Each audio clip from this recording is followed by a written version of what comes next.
우리 말씀 중심에서 순종은 항상 좋은 결과를 가져오는가, 순종은 항상 좋은 결과를 가져오는가 라는 제목으로 하나님 말씀 증거하겠습니다. 우리 옆에 분들과 한번 인사할까요? 나라를 사랑합시다. 나라를 사랑합시다. 교회를 사랑합시다. 교회를 사랑합시다. 이웃을 사랑합시다. 이웃을 사랑합시다. 우리가 말을 하면 그 말이 무엇을 의미하는지 좀 이렇게 묵상하는 사람이 깊은 사람이 됩니다. 그렇죠? 나라를 사랑하고 또 교회를 사랑하고 또 이웃사랑. 이웃사랑의 첫 번째는 내 가까이 있는 사람들을 사랑하는 거죠. 여러분 얼굴을 보니까 반갑습니다. 또 우승이가 한여름밤의 꿈처럼 유럽 여행을 한 달 동안 마치고 돌아왔습니다. 이제 돌아오다가 간서복을 위해서 병훈이를 만났대요. 그래서 내가 병훈이한테 통화를 했어요. 병훈아 잘 있니? 병원에 갔다가 엑스레이 찍고 지금 가는 길이라고. 내가 물어보지도 않았는데 목사님 내일 봬요 그랬거든요. 아직 뭐 예배 시간이 안 끝났기 때문에 기대를 했거든요. 말씀에 순종하는 것이 항상 좋은 결과만을 가져온다면 우리가 순종하지 못할 이유가 하나도 없습니다.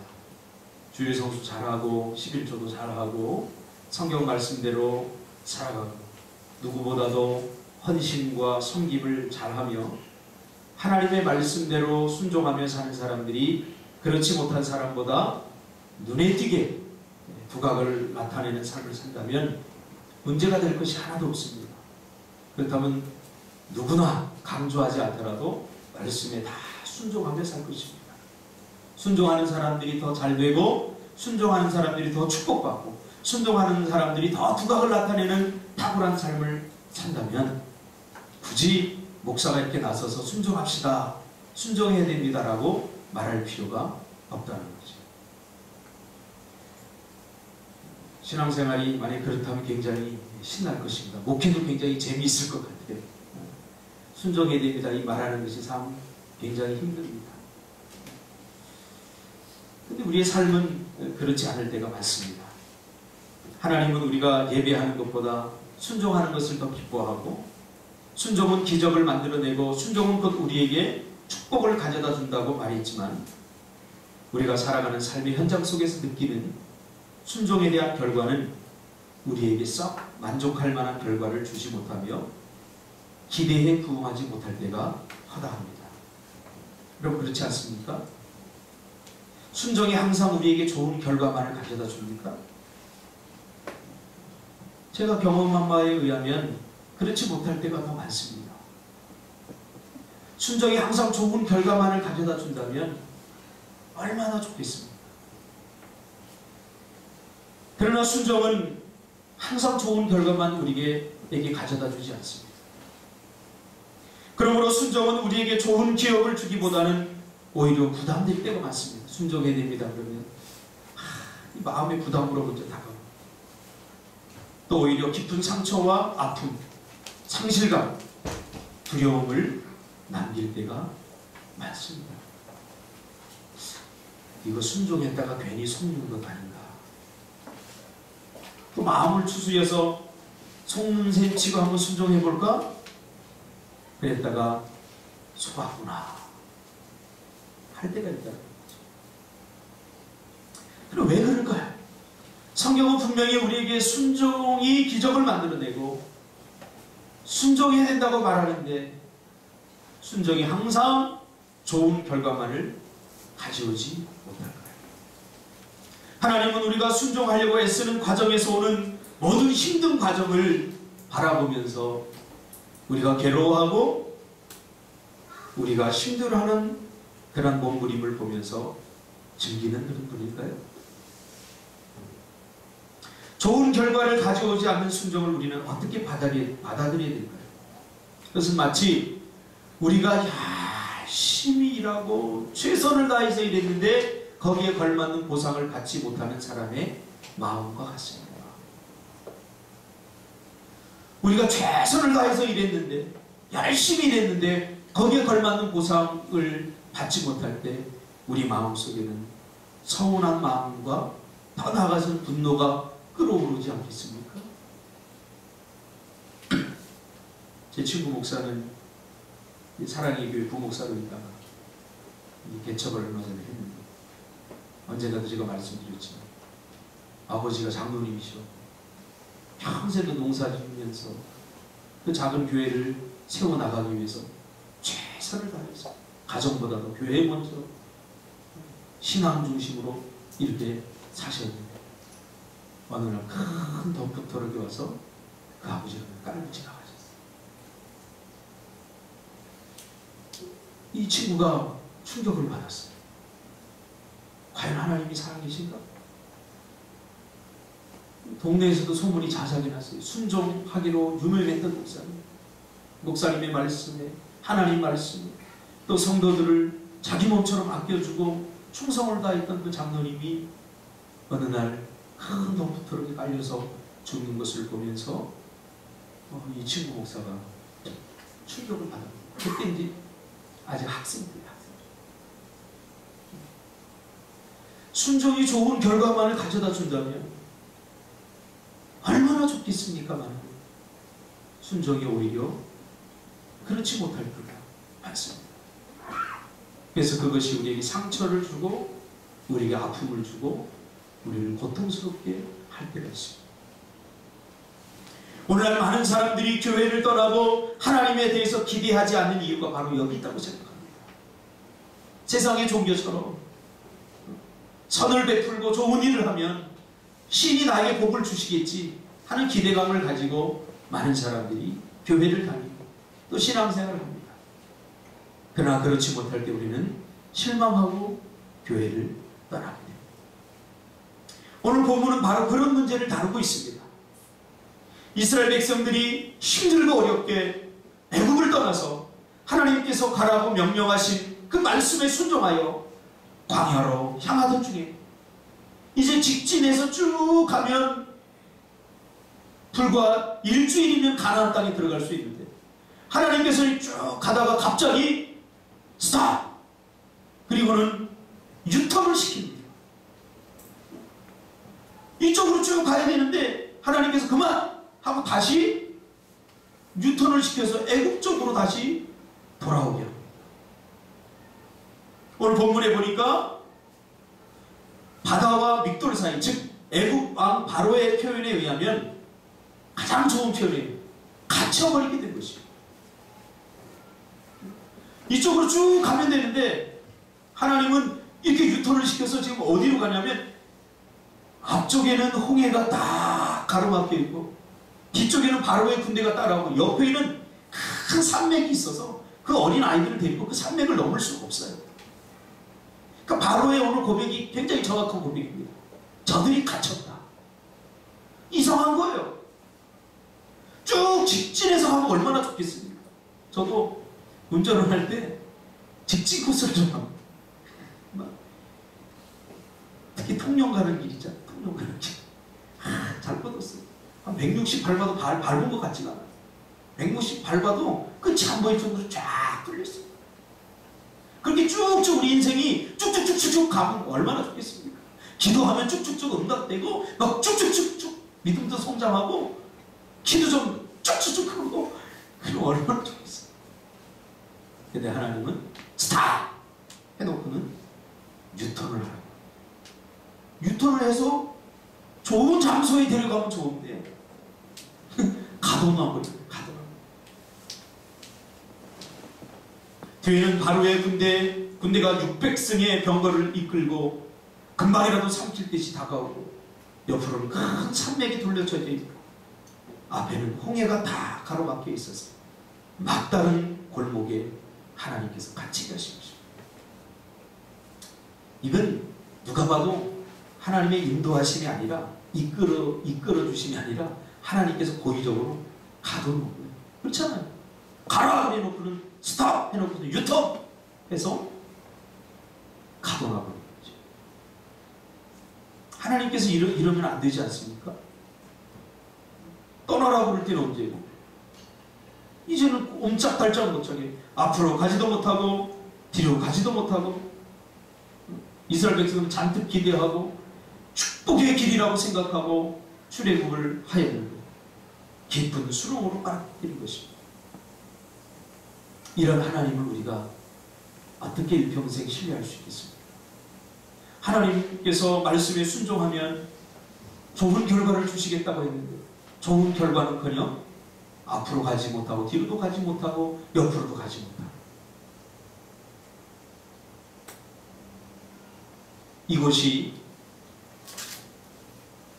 앞으로도 뒤로 옆으로 꼼짝달짝 못한다는 것은 3살 먹은 아이도 다 아는 사실인데 하나님은 이것으로 이스라엘 백성들을 이끌고 온 거죠. 이것을 하나님도 모르실 리가 없습니다. 하나님은 실수하지 않는 분입니다. 오늘도 우리 찬양했듯이 하나님 실수하십니까? 하나님 실수하지 않는 하나님입니다. 실수하지 않는 하나님이 지금 굉장히 실수를 하고 있습니다. 이쯤 되면 신앙이 좋고 믿음이 좋은 사람들이 이렇게 생각할 수 있어요. 아, 하나님이 무슨 뜻이 있겠지. 응? 하나님이 무슨 뜻이 있겠지. 그러나 말이 쉽지. 이게 우리 현실로 다가오면 그렇게 생각하고 이 문제를 덮어버릴 사람은 그렇게 많지 않아요. 대학에 떨어졌는데 맞아, 하나님이 무슨 뜻이 있을 거야. 그래서 마음 편하게 잠잘 수 있는 사람이 있습니까? 내 사업이 실패했는데 하나님의 뜻이 있겠지. 그리고 마음 편하게 있을 수 있는 사람이 있습니까? 이런 상황에 직면하면 누구나 불평하고 원망하는 것은 당연한 일 아니겠습니까? 제 친구도 학교에 와서 어쩔 수 없이 왔지만 정말 넉넉한 사람 청산했어. 매일 모이면 한다는 얘기, 하나님 너희들 살아있는 줄 아는데 하나님 죽었어. 신이 어디 있냐? 신학생이 그러고 다니니까 얼마나 왕따 당하겠어. 학교 오지나 말이지. 와서는 모여있는 데서 마치 하나님이 없다는 것을 전도하는 전도사처럼 너희들 빨리 니네들 하나님 없어. 하나님 있어. 우리 아버지가 왜 돌아가셨어? 우리 아버지는 장로님이셔요. 얼마나 순종 잘하시니. 이런 상황에서 불평하고 원망하지 않는 것이 오히려 저는 비정상적이라고 생각합니다. 다 이게 죽게 되었는데 지금 무슨 말을 못하겠습니까? 누가 이런 상황을 보면서 순종이 좋은 결과를 가져온다고 생각할 수 있겠습니까? 아마 김태한 집사님은 지난 한 3개월 동안 그랬을지도 몰라요. 정말 순종하면 좋은 결과가 올까? 하루에도 수십 번 의심했을 수도 있어요. 정말 순종이 좋은 결과를 만들어낼까? 표정에서 읽을 수 있었어요. 이제 죽는 일만 남게 된 거죠. 어떻게 하다가 하나님 말씀 순종하다가 하나님 말씀 순종하다가 앞으로도 가지 못하고 뒤로도 가지 못하고 옆으로도 가지 못하고 이러지도 못하고 저러지도 못하게 된 거죠. 여러분 중에도 이런 상황에 직면해 있는 사람 있을 수도 있습니다. 저는 신앙생활 하면서 교육자 생활하면서 참 많은 고백들을 들었습니다.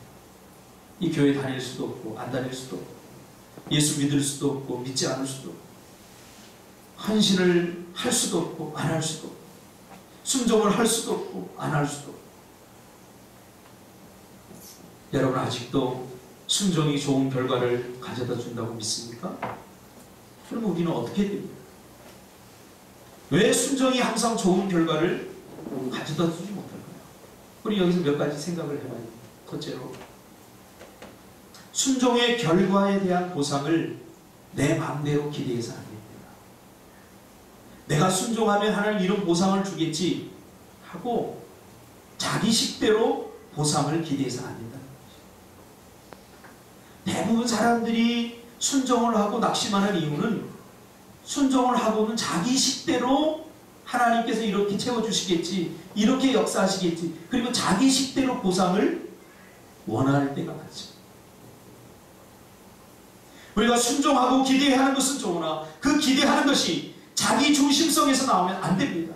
왜냐하면 하나님은 내가 원하는 것을 주시는 것이 아니라 내가 원하는 상황을 주시는 것이 아니라 나에게 필요한 것을 주시고 나에게 꼭 필요한 상황을 주시기 때문에 군인이 훈련소를 거치지 않고 군인이 될 수 있습니까? 그러나 우리 마음속에서는 훈련을 안 받고 군인이 되었으면 좋겠다. 제가 훈련소 가서 깨달은 게 그거예요. 저는 선착순 그룹 항상 1등이 있어요. 달리기를 제가 좀 했거든요. 돌아 뛰니까 그냥 뭐 다른 거 합니까? 내가 다 잘해요. 나 같은 사람이 훈련이 필요한가? 마음속으로 며칠 동안은 그냥 나는 그냥 저는 백령도에 있어서 중학교 3학년 때부터 총 쏴봤거든요. 총도 잘 쏴요. 그리고 뭐 나 같은 사람 굳이 훈련할 거 없이 바로 그냥 교육장 하나 딱 달아주고 가서 길에서 먹다 와버리면 따올 수 있을 것 같더라고요.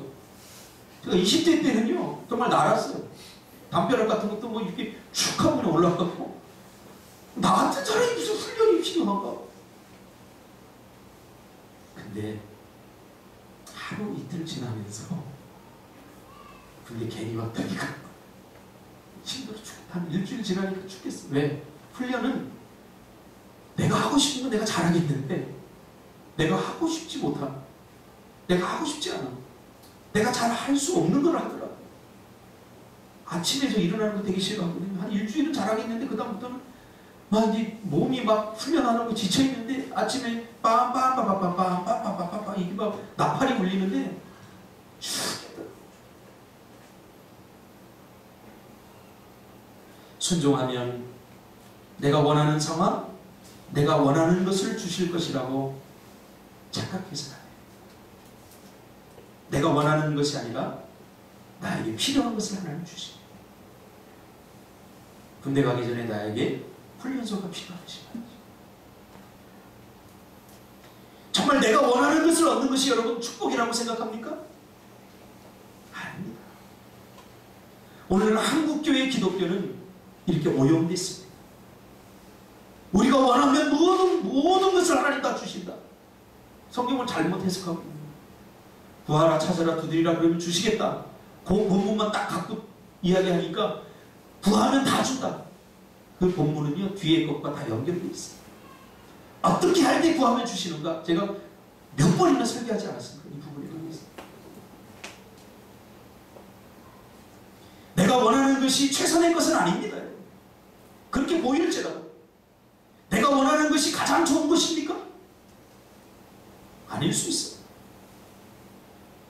지금까지 내가 원하는 대로 하나님이 다 주셨다면 나의 인생은 온전하지 못했을 것입니다. 저는 그렇게 생각합니다.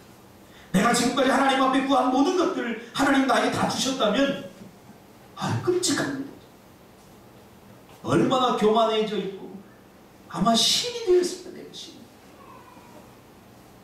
저는 늦둥이 저 둘을 키우면서 저 아이들을 통해 정말 하나님의 음성을 많이 듣습니다. 저 아이들이 얼마나 변덕스럽고 하루에도 수십 번 수백 번 마음이 왔다 갔다 하고 그리고 전혀 분별력이 없어요. 부모가 돈이 있는지 없는지도 모르고 미미 뒷가 사달라고 세 달을 줘요. 세 달을 59,000원짜리 장난감을 사달라는데 이 끔찍한 일 아닙니까? 끔찍한 일이지. 그래도 안 돼. 이렇게 말할 수 없어. 집사람하고 정말 3달 동안 고민했어요. 이걸 어떻게 해야 되나? 저 아이에게 마음의 상처를 주지 않고 이걸 어떻게 설명할까? 우리는 개척교회 목사이기 때문에 가난하기 때문에 너는 59,000원짜리 가지고 놀 수 없어. 그렇게 말하는 것은 아이에게 상처잖아요. 한 3달을 고민해 진짜. 이 아이가 눈치가 없어요. 8살이면 철 들 때 아닙니까? 눈치가 없어. 매일 자고 일어나면 엄마 나 100점 맞아올 테니까 미미카 사줘. 그럼 100점 맞아봐.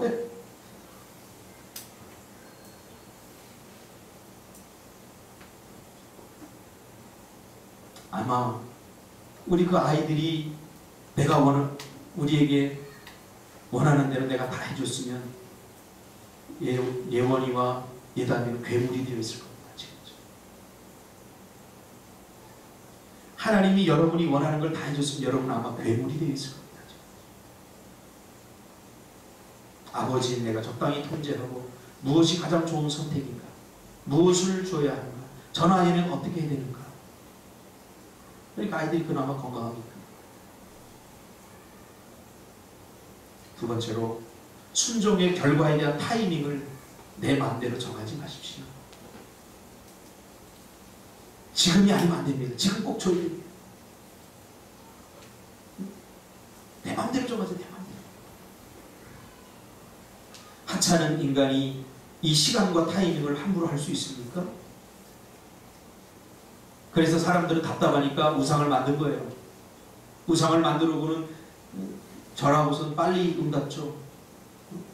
마치 자판기에 100원을 넣으면 커피 한 잔이 나오듯이 그렇게 우상을 섬깁니다. 그러나 기독교의 하나님은 그렇지 않습니다. 시간은 신의 영역입니다. 시간을 돌이킬 수 있나요? 내가 함부로 응답의 시간을 조종하고 통제할 수 있나요? 우리는 그저 기다릴 뿐입니다. 하나님께서 나에게 가장 좋은 것으로 주실 것이라는 기대와 신뢰를 잃지 않고 그분이 나서실 때까지 기다려줍니다. 그것이 중요합니다. 많은 사람들이 하나님의 응답의 시간을 조종하려고 하다가 하나님은 안 계셔! 그랬거든요. 이거 하나님 내 마음에 들지 않아. 그리고 실망. 하나님 지금입니다. 순종하기보다는 하나님과 거래하려고 합니다. 여러분, 내 계획이 아니라 하나님의 인도를 따르시길 바랍니다. 따르다가 오늘 이스라엘 백성들이 어떻게 됐어요? 갇혔어요. 하나님의 때 분명히 있습니다. 그러므로 순종하지 못하는 것은 믿음이 없어서 그래. 그렇게 자신을 자책하는 것도 한두 번이지. 그럼 우리는 믿음이 언제 좋아질까요? 여러분, 순종하지 못하는 것을 성경에서는 단순히 믿음 없음의 문제로 보지 않습니다.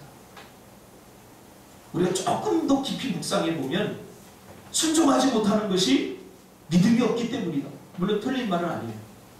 그러나 다 100% 맞지 않아요.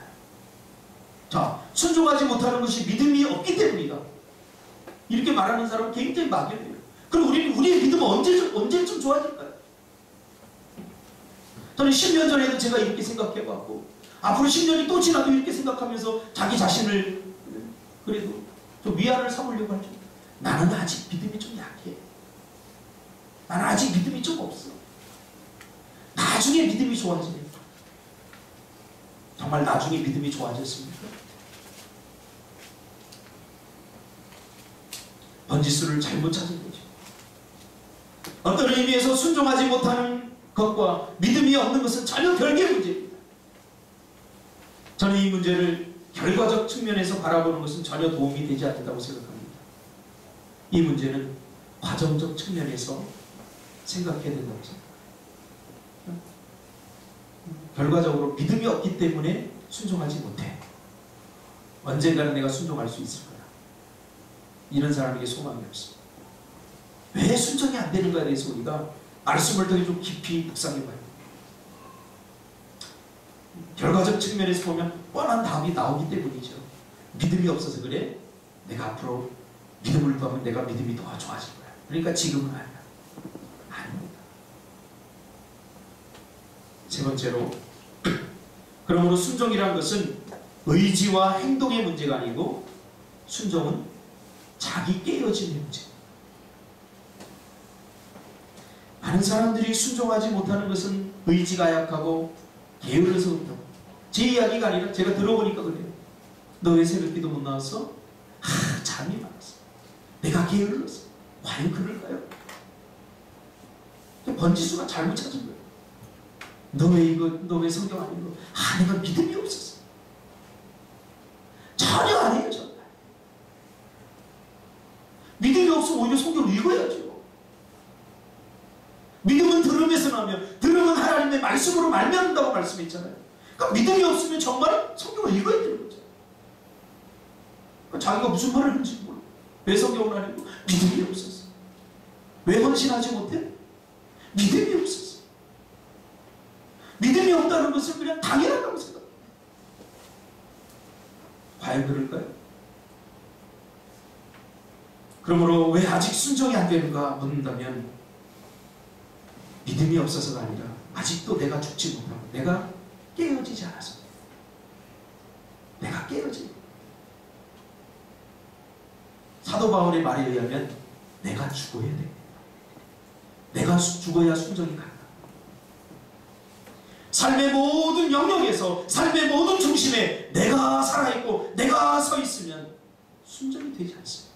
순종을 가로막는 것이 무엇입니까? 나입니다. 내가 가로막는 것. 내 생각대로 사는 것이 세상에서는 줏대 있고 소신 있는 사람처럼 보이고 굉장히 매력있게 보이지 않습니까? 자기 할 말 다 하고 신은 있어 없어 말하면서 이성적으로 철학적으로 얘기하고 자기 뜻이 분명하고 주관이 분명하게 사는 사람들을 이렇게 보면서 좀 매력적으로 보이지 않습니까? 그 세상 사람들은 그런 사람을 소신이 있다, 줏대 있다 이렇게 말합니다. 그리고 하나님의 말씀에 순종하며 살아가는 사람들, 무언가 나사가 풀린 사람, 모자란 사람, 소신도 없고 줏대도 없어. 왜? 무슨 일이 일어나면 세상 사람들은 자기가 이성적으로 생각해서 딱딱 판단하고 결단하고 하는데, 예수 믿는 사람들 보니까 판단도 잘 못하고 결정도 못하고 가만히 있어봐, 기도 좀 해야 돼. 기도. 얼마나 답답해. 그래서 우상을 만든 거예요. 즉시 뭔가 응답을 얻기 위해서. 마치 세상 사람들이 보면 예수 믿는 사람들 한심하게 보이고, 대학 가는데 자기 수준에 맞춰서 딱 결단하면 다 쉬운데 가만히 있어봐, 하나님께 기도해 봐야 돼. 그러니 이스라엘 백성들이 우리에게도 이방 같은 왕을 주십시오라고 구할 수밖에 없는 실정 아닙니다. 왜 그래요? 내가 아직 살아있기 때문입니다. 우리가 하나님께 정말 바쳐야 하는 것은 자기 자신입니다. 자기 자아. 내 자아를 하나님 앞에 희생제물로 합니다. 내가 기분 나쁘다고 안 하고 내 마음에 들지 않는다고 이야기도 안 하고 내가 내 안에 하나님이 살아계신 것이 아니라 내 안에 내가 시끄럽게 살아있어요. 내가 기분 나쁘면 안 해요. 내가 기분 좋으면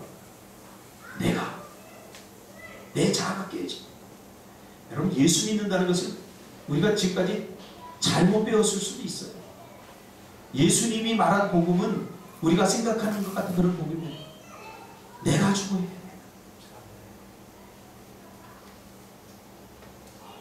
모든 거 내 안에 다 전부 자기뿐이에요.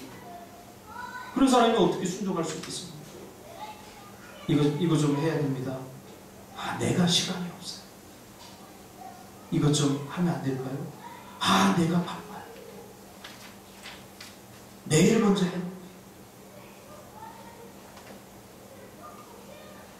내 인생의 주인이 나인 사람이 어떻게 하나님을 왕으로 섬길 수 있겠습니까?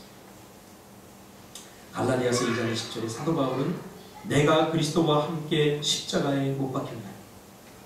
여러분, 사도 바울처럼 자아가 강한 사람이 어떻겠습니까? 사도 바울처럼 많이 배운 사람, 지식이 많은 사람이면 자아가 굉장히 강합니다. 제가 신대원 다닐 때 서울대에서도 법대 다니고 고시까지 패스했던 친구가 병을 얻어갖고 어쩔 수 없이 왔는지 아니면 어떻게 왔는지 와서 같이 이 공부를 하는데요. 정말 피곤해요. 자아가 얼마나 강한지 같이 이렇게 팀을 짜서 과제를 이렇게 하고 그럴 때 이제 다들 저 사람하고 안 걸렸으면 좋겠다. 그런데 꼭 그렇게 마음을 강하게 먹으면 먹을수록 그 사람하고 꼭 걸려요. 과제를 한 학기 동안에 4번을 했는데 제가 3번 걸렸었어요. 모든 사람이 다 싫어요. 왜? 얼마나 똑똑하고 자아가 강한지 다른 사람 말을 들으려고 하잖아요. 전도사님들은 그래도 어느 정도 좀 자아를 좀 내려놓은 사람들이라 좀 맞춰주려고 하고 좀 분위기도 맞춰주려고 하는데 하다가 자기가 배고프면 그만하고 내일 합시다. 왜요? 배가 고파서 밥 먹고 합시다. 배려도 없고 그 말을 함부로 해서 얼마나 상처를 많이 입히죠. 딱 앉아갖고 우리가 이 과제를 하려면 능력도 필요하니까 자기가 어느 학교 나오는지 출신 학교를 말합시다. 어디 상식적이잖아요. 그 사람을 보면서 저는 분명히 깨달았어요. 이게 내 모습이다. 이 사람만 그런 거예요? 나는 안 그런 거야? 우리는 안 그런 거야? 조그만 말 한마디에 서운해요. 상처받았다.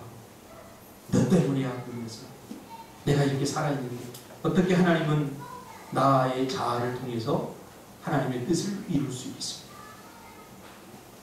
내가 힘들어도, 내가 피곤해도, 내가 고통스러워도 해야 할 일이 있습니다. 내가 죽은 사람은 그게 가능한데 내가 죽지 못한 사람은 상처도 자기 보호 본능이 강한 사람이 받는 거예요. 상처되는 게 뭐가 있겠습니까?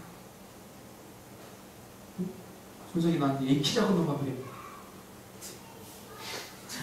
사실인데 뭘 상처받는 게 뭐가 있어? 사실이.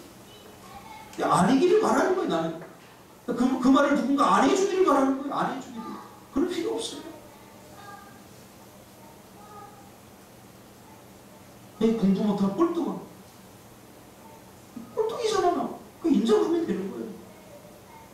꼴등인 게 무능한 건 아니에요. 괜히 자존심만 있어가지고. 유교문화고 양반이라고 분자대로행 그림 넣느라고 가서 뭐 다른 일 하나. 이거 다 깨져. 다 깨져. 저는 전도사 생활하면서 학교를 1년 동안 다니고 학교에서 등록금 못 냈다고 그만둔대요. 집사람 자꾸 이야기하지 말라요. 네, 이야기하면 가슴이 아파. 저는 자존심이 얼마나 강하. 자존심 때문에 친구들도 안 만나. 왜? 친구들 만나면 내가 사야 되는데 돈이 없어 안 만나. 좀 얻어먹어도 되잖아. 도움을 좀 받아도 되잖아. 내가 잘했어. 제가 동창회 한동안 안 나갔어요. 왜? 동창회 나가면 예전에 제가 중학교 때까지 내가 짱이었거든요. 근데 가면은 내가 목사라고 함부로 대하고 진짜로 제가 멱살 잡힌 적이 있어요. 제가 중학교 때 되게 괴롭혔던 친구가 있는데 반장을 괴롭히는 그 친구가 우리 장학규 집사님 아버님 돌아가셨을 때 제가 상가집에 갔는데 제 멱살을 딱 잡더라고요. 이제 한번 해보자. 그때도 사실은 내가 좀 덜 죽었던 것 같아요. 제가 뭐라고 한 줄 아세요? 그래, 너 오늘 나 한 번 보고 말 거냐? 아직도 내가 살았다. 그때 그래, 내가 너를 얼마나 괴롭혔으면, 그게 상처가 됐으면 그랬으면, 자 때려라, 확, 자 이쪽도 때려라, 확. 그럼 얼마나 멋있겠어요? 내 마음에 그게 아니요. 몇 년 전만 해도 내 신발 들고 내 가방 들고 다니고 꼼짝 못하더니 이제 좀 뭐 컸다고 멱살을 잡네 이게. 이게 아직 내가 죽어지지 못했어요. 성경에 보니까 예수 믿는 사람은 내가 죽었다라고 생각합니다. 죽은 사람은요, 미움도 섭섭한 것도 억울한 것도 분노도 없어요. 우리 박정만 집사님 아버님 얼마 전에 수천하시는데 돌아가신 거 염하는 것부터 제 가정을 다 봤는데 우리 박정만 집사님 큰 형님이 아버지 나를 용서하지 마세요. 오열을 하다가 기절하셨어요. 아들이 기절했는데 아버지가 안 일어나시더라고요. 문제 있는 거 아닙니까? 아들이 기절했어요. 조금 있다 딸이 옆에서 막 흐느끼고 싶고 푹 쓰러지셨어요.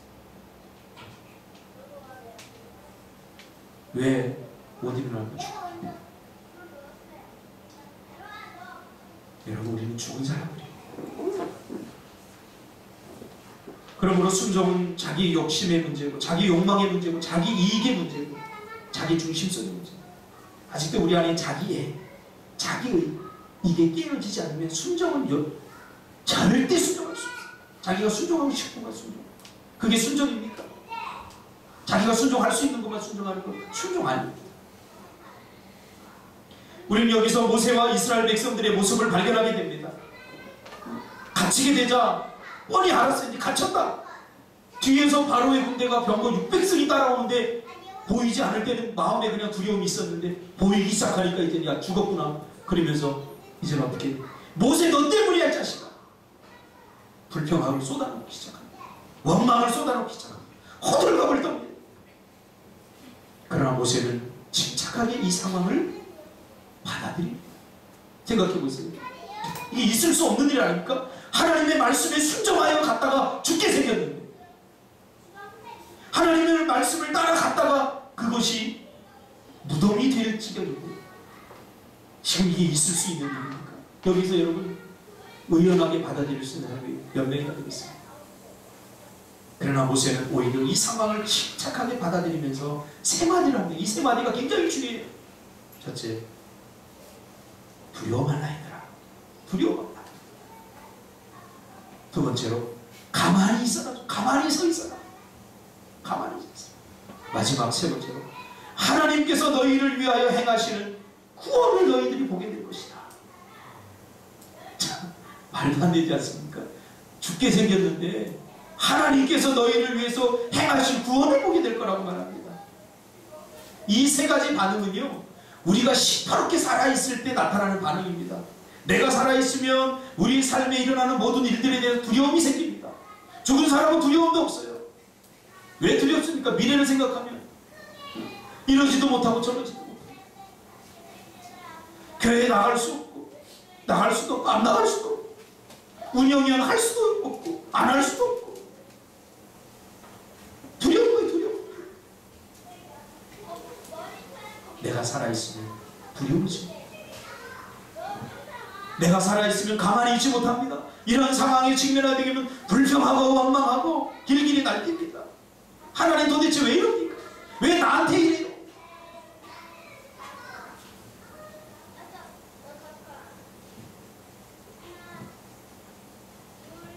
구원하실 하나님을 의심하고 하나님이 하시는 일에 대해서 못만다냐? 이게 내가 살아있을 때 나타나는 거죠. 그러면 무엇이 이런 같은 상황에 직면해 있음에도 각각 다른 반응을 나타나게 한 걸까요? 왜 모세는 뭐가 대단해서 이런 상황에서 의연하게 받아들이고 오히려 야 두려워 말라 가만히 있어라 하나님의 너 구원을 너희들이 보게 될 것이다 그렇게 말할 수 있어요. 똑같지 않습니까? 이런 상황에 직면하게 되면요 목사고 뭐고 없습니다.